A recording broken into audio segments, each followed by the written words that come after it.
ఎన్నికలంటే కేవలం అంకెల గారడీ కాదు కదా. అంకెల వెనుక ప్రజల గొంతుక ఉంటుంది, వాళ్ల ఆశలు, నిరాశలుంటాయి. ఈరోజు మనం విశాఖపట్నం సౌత్ నియోజకవర్గంలో వచ్చిన ప్రజాతీర్పును కేవలం ఓట్ల లెక్కగా కాకుండా ఆ ప్రజల మనసులో ఏముందో నిష్పక్షపాతంగా డేటా ఆధారంగా విశ్లేషిద్దాం. ముందుగా మనం మాట్లాడుతున్న ప్రాంతం గురించి తెలుసుకుందాం. విశాఖపట్నం సౌత్ అంటే అసెంబ్లీ నియోజకవర్గం నంబర్ 22. ఇది విశాఖ నగరం నడిబొడ్డున ఉన్న ఒక కీలకమైన పట్టణ ప్రాంతం. ఇక్కడ దాదాపు 2,09,000 మంది ఓటర్లున్నారు. అంటే ఇక్కడ మత్స్యకారులు, వ్యాపారులు, మైనారిటీలు, ఇలా రకరకాల వర్గాల ప్రజలుంటారు. ఈ భిన్నత్వమే ఇక్కడి రాజకీయాలకు ఒక ప్రత్యేకతనిస్తుంది. 70.24%. ఇది కేవలం ఒక నంబర్ కాదు. విశాఖ సౌత్ రాజకీయాల్లో ఇదొక పెద్ద మార్పుకు సంకేతం. అంటే దాదాపు 3/2 మంది ప్రజలు ఎంత బలంగా మార్పును కోరుకున్నారో ఈ యొక్క అంకె స్పష్టం చేస్తుంది. 64,594. ఇది కేవలం ఆధిక్యత కాదు, సిట్టింగ్ అభ్యర్థి ఓడిపోయిన ఓట్ల తేడా. అంటే ప్రజల తీర్పు ఎంత బలంగా, ఎంత నిక్కచ్చిగా ఉందో మనకు ఈ ఒక్క నంబర్తోనే అర్థమవుతుంది. ఇక్కడే అసలైన ప్రశ్న మొదలవుతుంది. ఒక సిట్టింగ్ అభ్యర్థి తన ఓట్లలో దాదాపు 3/2 అంటే 66% ఎలా కోల్పోయారు? ఇంత పెద్ద పతనానికి దారితీసిన కారణాలేంటి? ఇప్పుడు మనం ఆ మూలాల్లోకి వెళ్దాం. సరే, ఈ విశ్లేషణలో మనం ఏమేం చూడబోతున్నామో ఒకసారి చూద్దాం.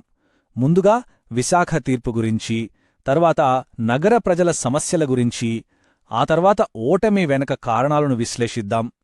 అధికారం కోసం వాడిన వ్యూహాలు, నమ్మకాన్ని తిరిగి ఎలా పొందాలి, చివరగా ఓటుకు మించిన పాలన ఎలా ఉండాలో చర్చిద్దాం. ఎన్నికల ఫలితాలు అనేవి ఒక్క రోజులో వచ్చేవి కావు. అవి ప్రజల రోజువారీ జీవితంలోంచి, వాళ్ల కష్ట నష్టాల్లోంచి పుడతాయి. సో ఆ అంకెల వెనుకున్న అసలైన కథేంటో చూద్దాం. ఇంతకీ అసలు విశాఖ సౌత్ ప్రజల గొంతుక ఏంటి? వాళ్లు ఏం చెప్పాలనుకుంటున్నారు? వాళ్ల దైనందిన జీవితంలో ఎదుర్కొంటున్న నిజమైన సమస్యలు ఏమిటి? ఇవిగోండి, ఇవే క్షేత్రస్థాయిలో వినిపించిన ప్రధాన సమస్యలు. పాతనగరంలో అయితే వీధుల్లో మురుగునీరు, పేరుకుపోయిన చెత్త, చిన్న వానొస్తే చాలు లోతట్టు ప్రాంతాలు నీటిలో మునిగిపోవడం. ఇక మత్స్యకారుల గోడైతే పట్టించుకునే నాథుడే లేడు. రోడ్లు, మార్కెట్ల పరిస్థితి సరేసరి. అంటే రోజువారీ జీవితాన్ని ప్రభావితం చేసే ప్రతి విషయంలోనూ నిర్లక్ష్యం కనిపిస్తోందని ప్రజలు భావించారు.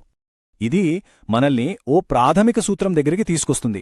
అదేంటంటే, పాలన అంటే కేవలం పనులు చేయడం, పథకాలివ్వడం కాదు.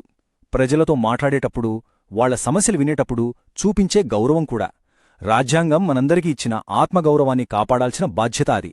ఆ గౌరవం తగ్గినప్పుడు ప్రభుత్వానికి, ప్రజలకు మధ్య దూరం పెరుగుతుంది. సరే, ఇప్పుడు ఈ భారీ ఓటమి వెనక ఉన్న కారణాల్ని ఒక ఫోరెన్సిక్ అనాలిసిస్ లాగా విడమర్చి చూద్దాం. ఇది వ్యక్తుల గురించి కాదు, వ్యవస్థలో జరిగిన మార్పుల గురించి. ఈ చార్ట్ చూడండి. 2019 నుంచి 2024కి వచ్చిన మార్పు చాలా స్పష్టంగా కనిపిస్తోంది. ఒకవైపు వైఎస్సార్సీపీ ఓట్ షేర్ 38.5% నుంచి దాదాపు 24%కి పడిపోయింది. మరోవైపు కూటమి ఓట్ షేర్ 56% నుంచి ఏకంగా 70%కి పెరిగింది.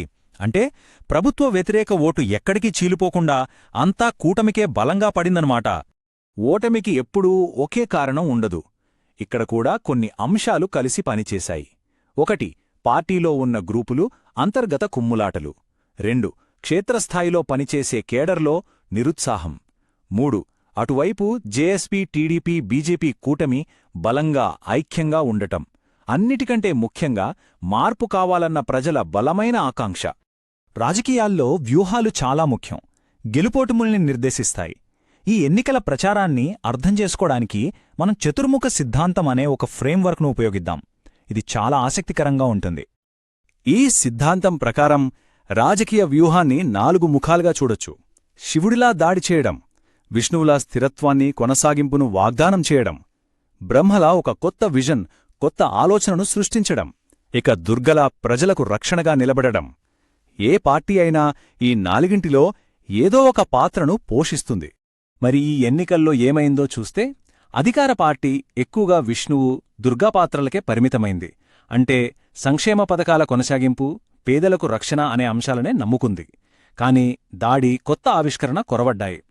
అదే సమయంలో ప్రతిపక్ష కూటమి శివుడిలా ప్రభుత్వ నిర్లక్ష్యంపై బలంగా దాడి చేసింది. అదే సమయంలో బ్రహ్మల ఒక కొత్త కూటమి కొత్త భవిష్యత్తును ప్రజల ముందుంచింది. మార్పు కోరుకుంటున్న ప్రజలకు ఈ వ్యూహం సరిగ్గా సరిపోయింది. ఇప్పటిదాకా మనం సమస్యను విశ్లేషించాం. సరే, మరి పరిష్కారమేంటి? ఓటమి తరువాత ప్రజల నమ్మకాన్ని తిరిగి ఎలా పొందాలి? దానికోసం ఒక బ్లూప్రింట్ చూద్దాం. కోల్పోయిన నమ్మకాన్ని తిరిగి పొందాలంటే ఈ 5 సూత్రాలు చాలా కీలకం. మొదటిది, కొత్త ముఖాన్ని పరిచయం చేయడం ద్వారా ఒక ఫ్రెష్ స్టార్ట్ ఇవ్వడం. 2, పార్టీలో ఉన్న గ్రూపుల మధ్య సయోధ్య కుదుర్చడం.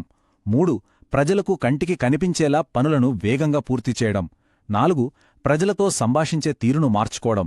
5, రాజకీయంగా ప్రత్యర్థుల బలహీనతలను వాడుకోవడం. ఇక్కడ వ్యూహం అంటే స్ట్రాటజీకి, కార్యాచరణ అంటే ఆపరేషన్స్కి మధ్య తేడాను అర్థం చేసుకోవాలి.